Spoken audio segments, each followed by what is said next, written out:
Good morning, students. Today we are going to start clause and phrase.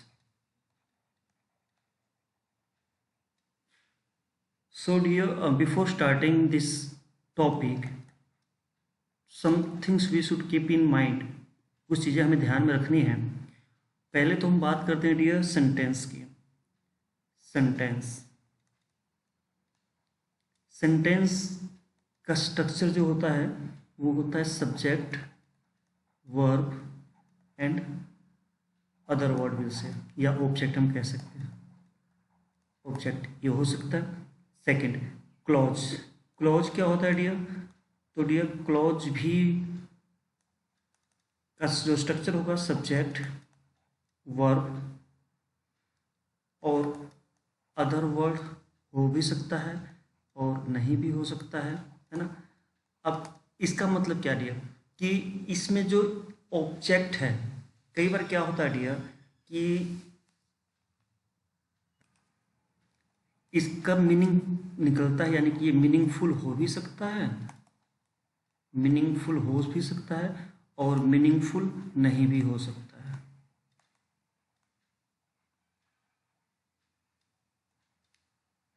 हो भी सकता है और नहीं भी हो सकता है. दोनों चीजें इस पे अप्लाई होती हैं. थर्ड है डियर फ्रेज. फ्रेज क्या होता है? तो डियर फ्रेज क्या होता है? Group of word. ये क्या होता है? Group of words without subject and verb. मतलब कि ये डियर वर्ब, ये ग्रुप ऑफ वर्ड होता है जिसमें ना तो कोई सब्जेक्ट होता है और ना ही कोई ऑब्जेक्ट होता है, लेकिन ये कुछ मीनिंग देता है, कंप्लीट नहीं, लेकिन कुछ इसका मीनिंग होता है. तो एक चीज़ हमें यहाँ समझना होगा कि जो सेंटेंस है बेटा ये भी ग्रुप ऑफ वर्ड होता है, क्लॉज भी ग्रुप ऑफ वर्ड है, लेकिन अंतर क्या है कि सेंटेंस में डियर इसका मीनिंगफुल होता है ना, सब्जेक्ट वर्ब ऑब्जेक्ट. क्लॉज में इसका मतलब मीनिंगफुल हो भी सकता है और नहीं भी हो सकता है. और ग्रुप में इसमें क्या मिलेगा आपको? सब्जेक्ट और वर्ब आपको नहीं मिलेगी, लेकिन ग्रुप ऑफ वर्ड आपको जरूर कुछ ना कुछ मतलब जरूर दे रहा होगा. तो चलिए स्टार्ट करते हैं. जैसे मैं एक सेंटेंस लिख रहा हूँ, उससे आपको क्लियर हो जाएगा कि ये ग्रुप ऑफ वर्ड है तो कैसे है. जैसे I play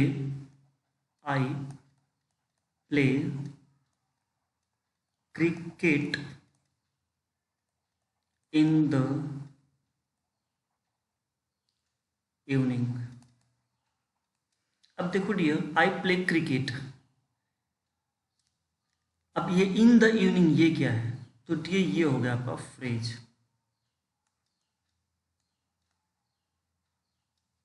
in the evening phrase हो जाता है. ओके, अब इसका मतलब है, लेकिन इसका ये मीनिंगफुल सेंटेंस है हमारे लिए, मीनिंगफुल है, लेकिन ये मीनिंगफुल तो है लेकिन कंप्लीट सेंस नहीं निकल रही है, इसलिए फ्रेज में काउंट होता है. चलो आगे देखते हैं. क्लॉज क्या होता है?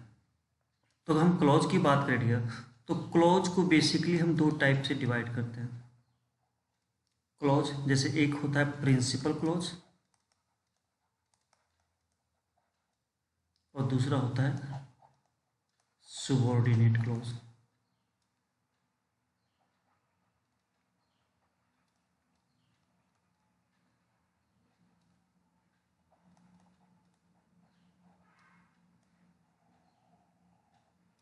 प्रिंसिपल क्लॉज और सुबॉर्डिनेट क्लॉज.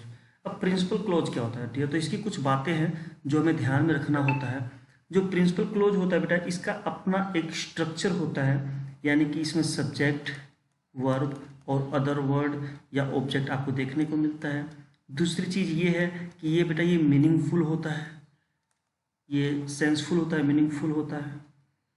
ये तीसरी बात ये कह सकते हैं कि ये अकेले आ सकता है ना. अगर मैं बात करूं कि आई प्ले क्रिकेट, तो सब्जेक्ट है, वर्ब है, ऑब्जेक्ट अदर वर्ड भी है, तो ये मीनिंगफुल है और ये अकेले भी आ सकता है. तो इन शॉर्ट अगर हम बात करें तो ये अकेले आ सकता है,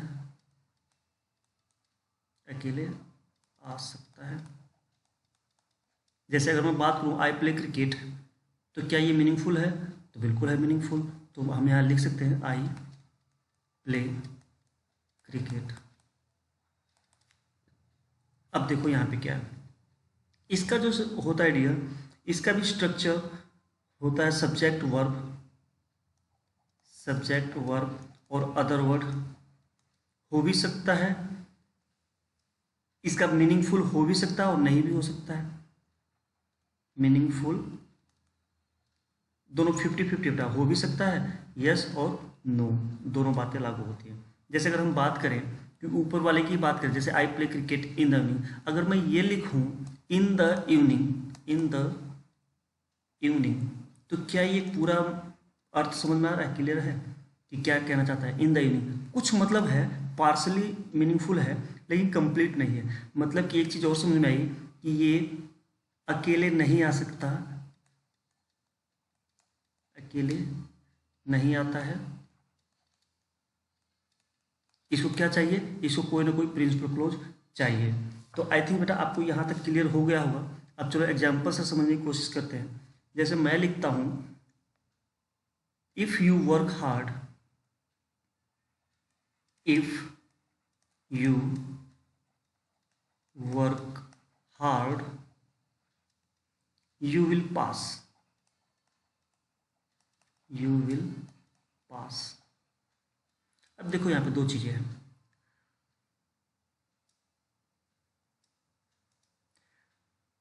if you work hard you will pass, तो अगर बात करें तो बेटा ये भी सब्जेक्ट है, ये वर्ब है, और ये भी सब्जेक्ट है और ये वर्ब है। मतलब कि दो आपको यहाँ पे प्रिंसिपल क्लोज दिखाई दे रहा है, लेकिन एक चीज देखो यहाँ पे बीच में कोमा यूज किया गया है, मतलब कि ये दो अलग अलग हो जा रहे हैं। अब ये बताओ कि अगर मैं ये लिखता सिर्फ यू विल पास, अगर मैं सिर्फ ये लिखूं यू विल पास, तो क्या ये मीनिंगफुल सेंटेंस है?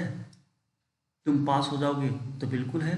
तो अगर ये मीनिंगफुल सेंटेंस है डियर, तो इसको हम कहते हैं प्रिंसिपल क्लॉज, प्रिंसिपल क्लॉज, क्योंकि ये अकेले आ सकता है। अगर हम कहें यू विल पास तो सबको क्लियर कि पास हो जाओगे, लेकिन अगर हम इसको हटा दें और कहें you if you work hard, if you work hard, तो ये बताओ क्या इसका मतलब मीनिंगफुल है पूरा या नहीं? पूरा मतलब समझ में आ रहा है कि नहीं आ रहा है? अगर तुम मेहनत करो, कठोर मेहनत करो या सख्त मेहनत करो, तो सेंटेंस तो कंप्लीट है ही नहीं। मतलब कि इसको क्या चाहिए, कोई प्रिंसिपल क्लॉज चाहिए, ये अकेले नहीं आ सकता, इसको प्रिंसिपल क्लॉज की हेल्प चाहिए। तो बेटा जब जिसमें इसको हेल्प की जरूरत पड़ेगी वो क्या हो जाएगा, सुबॉर्डिनेट क्लॉज, सुबॉर्डिनेट क्लॉज। मतलब एक चीज समझ में आया कि जिसको हेल्प की जरूरत है वो सुबॉर्डिनेट क्लॉज हो जाएगा, और जिसको किसी की कोई जरूरत है ही नहीं, अपने आप में कंप्लीट है, वो आपका प्रिंसिपल क्लॉज हो जाएगा। चलो एक और एग्जांपल समझते हैं।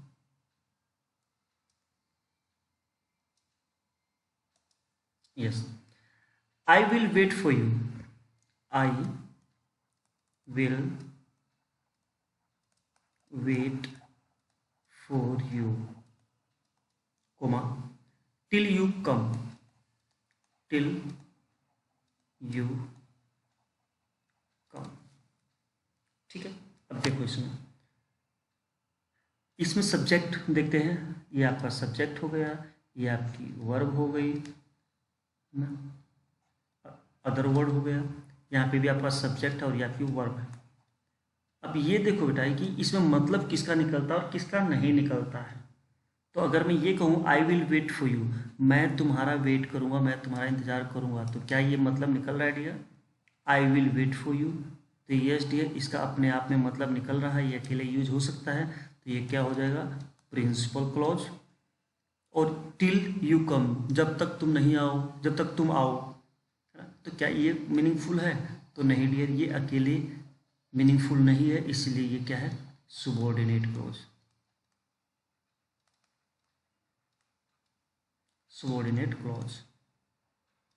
चलो एक और एग्जांपल से समझने की कोशिश करते हैं, बेटर हो जाएगा उससे clear understanding. Let's say I paint, I paint because I like painting,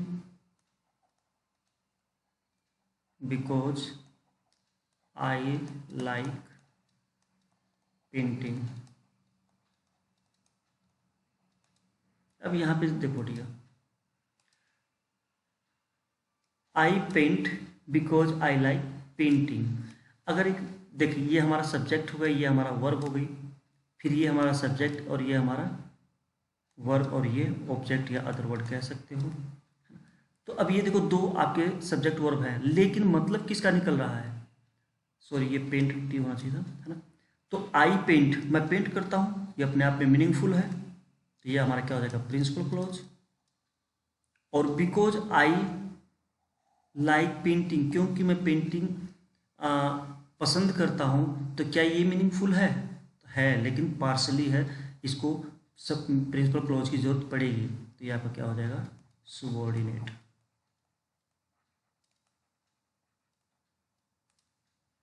subordinate clause. I think आपको ये क्लियर हो गया होगा।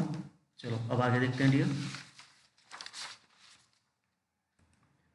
इसमें डियर एक चीज़ और ध्यान में देना चाहिए, नोटिसेबल है, और वो क्या है कि जो भी सुबॉर्डिनेट क्लॉज है डियर, जैसे अगर हम बात करें, जैसे ये सुबॉर्डिनेट क्लॉज था, तो देखो इसमें इफ़ यूज किया गया है। ये सुबॉर्डिनेट क्लॉज था, ये टिल यूज किया गया है ना। ये सुबॉर्डिनेट क्लॉज था, इसमें बिकॉज यूज किया गया है। मतलब ये है कि डियर कहीं ना कहीं इसमें कंजंक्शन का इस्तेमाल होता है, कंजंक्शन यूज किया जाता है। तो मतलब कि सुबॉर्डिनेट क्लॉज में क्या होता है?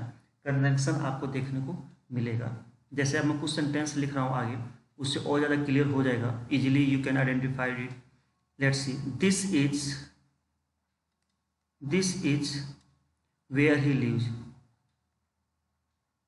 Where he lives. हमने क्या डिस्कस किया डियर कि कंजंक्शन इसमें सुबॉर्डिनेट क्लॉज में आता है। तो अब देखो भी कंजंक्शन, जैसे दिस इज, एक ये सब्जेक्ट हो गया, एक ये वर्ब हो गई, ही सब्जेक्ट हो गया, ये वर्ब हो गई। अगर हम बात करें दिस इज, यह है भाई, क्या है? जहाँ वो रहता है। अगर क्या इसका मीनिंगफुल से वर्ड निकल रहा है? जहाँ वो रहता है, जहाँ वो रहता है, तो इसका मीनिंगफुल नहीं है, और ऊपर से वेयर कंजंक्शन से यूज है, तो ये आपका सुबॉर्डिनेट हो जाएगा और ये आपका प्रिंसिपल क्लॉज हो जाएगा। चलो एक और एग्जांपल देखते हैं। What he said, what he said was true. अब इसमें बताओ भी कहाँ सुबॉर्डिनेट क्लॉज है, कहाँ प्रिंसिपल क्लॉज है। चलो देखते हैं। व्हाट ही, क्योंकि कंजंक्शन, अब यहाँ देखो, ये सब्जेक्ट हुआ, ये वर्ब हुई, ये आपका वर्ब और ये सब्जेक्ट। अब एक चीज़ देखो इसमें दिया कि व्हाट, WH यानी कंजंक्शन से कहीं ना कहीं स्टार्ट है, WH फैमिली से स्टार्ट है। व्हाट ही सेड, जो उसने कहा, इनकम्प्लीट है, यह चला जाएगा आपका सुबॉर्डिनेट क्लॉज के लिए। वॉज ट्रू, सच था, सच था, मतलब ये आपका प्रिंसिपल क्लॉज। तो आई थिंक ये आपका कंसेप्ट क्लियर हो गया हुआ यहाँ पे। अब देखते हैं डियर टाइप्स ऑफ सेंटेंस। अगर हम क्लॉज के हिसाब से देखें तो क्लॉज के बेस पे हम ऐसे भी कह सकते हैं, on the basis of clause, मतलब ये जो हम सबॉर्डिनेट ऑफ इसकी बात की है, इसके हिसाब से जो सेंटेंस है, सेंटेंस 4 टाइप का होता है बेटा। और 4 टाइप का कौन कौन सा होता है? फर्स्ट जो होता है उसमें आपको सिंपल सेंटेंस देखने को मिलेगा। सिंपल यानी कि हम इसको ये भी कह सकते हैं one principal clause, one principal clause, जो कि हमने क्या किया था, आई प्ले क्रिकेट। ये आप इसको सिंपल क्लॉज भी कह सकते हैं, सिंपल सेंटेंस भी कह सकते हैं। ओके, दूसरा टाइप कौन सा बेटा? तो दूसरा टाइप इसका होता है कम्प्लेक्स। सिंपल, उसके बाद क्या है? कम्प्लेक्स। कम्प्लेक्स सेंटेंस में क्या होता है? कम्प्लेक्स सेंटेंस ऐसे कम्प्लेक्स क्लॉज में क्या होता है? तो तो डियर इसमें एक चीज़ ध्यान रखना है कि इसमें आपका क्या यूज होगा, इसमें आपका एक प्रिंसिपल होगा, वन प्रिंसिपल क्लोज तो होगा ही होगा,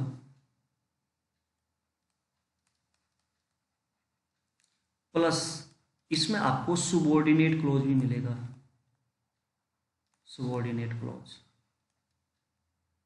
तो वो आपका क्या हो जाएगा, कम्प्लेक्स। अगर मैं बात करूं कि what he said was true, तो एक प्रिंसिपल क्लोज हुआ और दूसरा क्या हुआ, सुबॉर्डिनेट, तो क्या ये कम्प्लेक्स सेंटेंस हम कह सकते हैं? तो बिल्कुल कह सकते हैं डियर, क्योंकि इसकी कंडीशन ही यही है कि इसमें एक सब्जेक्ट प्रिंसिपल होगा, एक क्लोज प्रिंसिपल होगा, दूसरा हमारा क्या होगा, सुबॉर्डिनेट। चलो उदाहरण एक और देखते हैं। अब मैं लिख रहा हूँ बेटा यहाँ पे,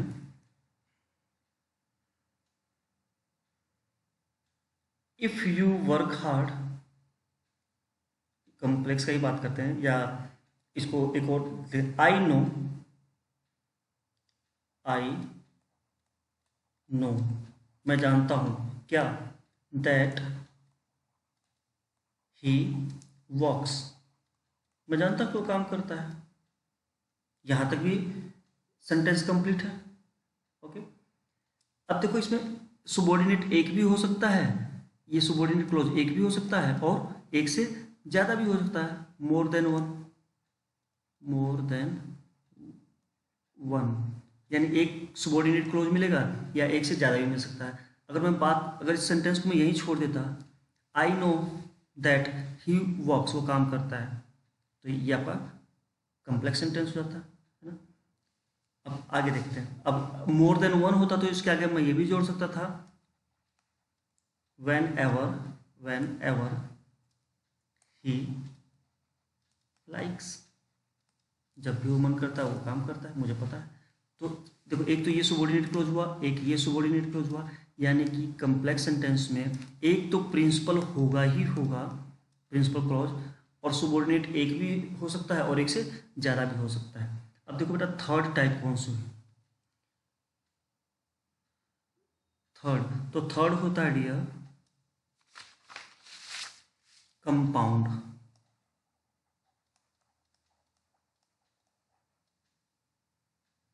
कंपाउंड, कंपाउंड में क्या होता है बेटा? देखो इसमें क्या होता है कि कम्प्लेक्स में क्या था, एक था, इसमें क्या होगा, दो प्रिंसिपल क्लोज, दो प्रिंसिपल क्लोज या ज्यादा, या तो दो प्रिंसिपल क्लोज होंगे या दो से ज्यादा होंगे, और क्या होगा, और ये कनेक्ट होगा, और इसमें आपको क्या मिलेगा, कनेक्टेड, कनेक्टेड विद, इसमें आपको क्या मिलेगा, कंजंक्शन मिल सकता है, कंजंक्शन आपको मिलेगा, इसमें कोमा का यूज मिलेगा, कोमा यूज मिलेगा, या फिर सेमीकोलन, सेमीकोलन भी आपको इसमें देखने को मिल सकता है। तो ये होता है कंपाउंड सेंटेंस। जैसे अगर मैं बात करूं, एक सेंटेंस लिख रहा हूं, he must apologise,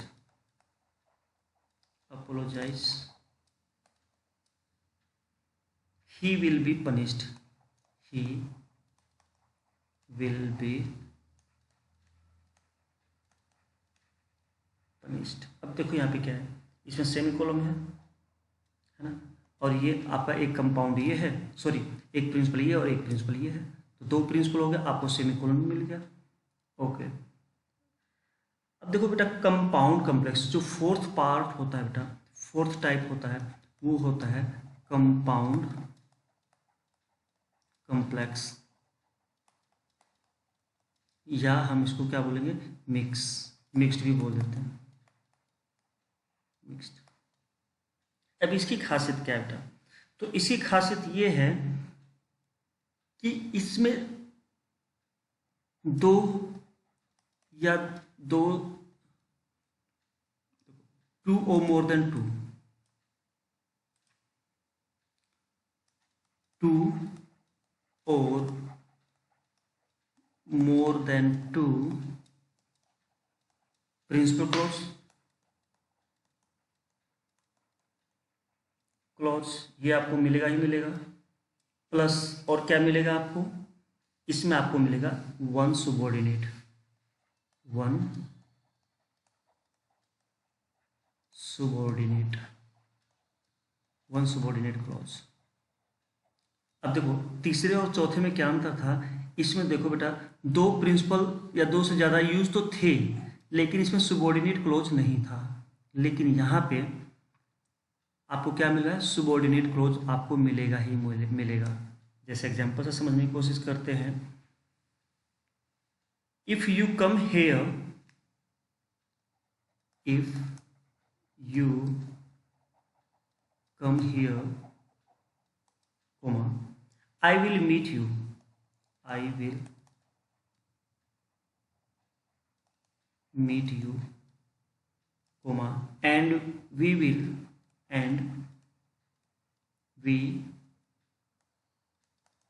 will go for a movie, go for a movie। अभी देखो इसमें अंतर क्या बेटा, देखो इसमें क्या था, दो प्रिंसिपल क्लॉज, तो बेटा आप ये देखो, we will go for movie, एक ये आपका प्रिंसिपल क्लॉज हुआ, आई विल वेट यू ये आपका प्रिंसिपल क्लॉज हुआ, और इफ यू कम हियर, और ये आपका क्या हुआ, सुबॉर्डिनेट क्लॉज, सुबॉर्डिनेट। तो मतलब कि एक सुबॉर्डिनेट और दो या दो से ज़्यादा प्रिंसिपल क्लॉज हो तो आपका कौन सा होता है, कंपाउंड कॉम्प्लेक्स। तो आई थिंक आपको ये चीज़ समझ में आ गया होगा। चलो आगे देखते हैं। इसमें एक चीज़ और ध्यान देने वाली वीडियो, एक चीज़ और ध्यान देना कि सुबॉर्डिनेट क्लॉज तो आपको मिलेगा ही मिलेगा, प्लस आपको इसमें कंजंक्शन का भी यूज मिलेगा, कंजंक्शन का भी यूज आपको मिलेगा। अब सुबॉर्डिनेट क्लॉज की बात करें तो बेटा आपको WH वाली फैमिली वाले जो वर्ड होते हैं वो आपको ज़्यादातर आपको वो भी देखने को मिलेंगे, या फिर कंजंक्शन आपको देखने को मिलेगा। तो ये था हमारा टॉपिक डियर, आई थिंक आपको समझ में आया होगा। अगर कुछ डाउट है तो वी विल डिस्कस इट।